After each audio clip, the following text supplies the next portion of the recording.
Sa Pandag, Maguindanao del Sur, patay ang isang lalaki matapos pagbabarili ng dalawang hindi pa nakikilalang salarin na sakay ng motorsiklo sa barangay Malangit.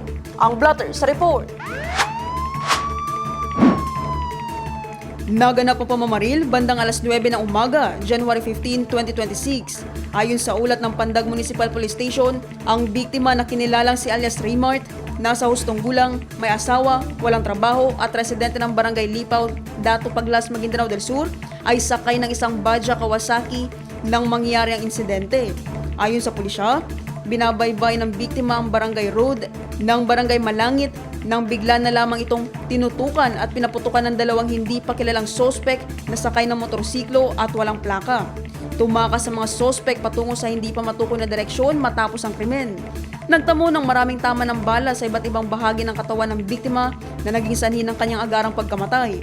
4 na basyo ng bala mula sa hindi pa matukoy na kalibre ng baril ang na-recover sa crime scene at isusumite sa Provincial Forensic Unit ng Maguindanao del Sur para sa ballistic examination. Agad na nagsagawa ng pursuit operation ang mga tauhan ng Pandag MPS, katuwangan 21st Mechanized Company. Nagpatupad din ng dragnet at checkpoint operations sa mga karatig na bayan. Patuloy isinasagawa ang investigasyon ng pulisya upang matukoy ang motibo ng pamamaril at ang pagkakakilanlan ng mga salarin.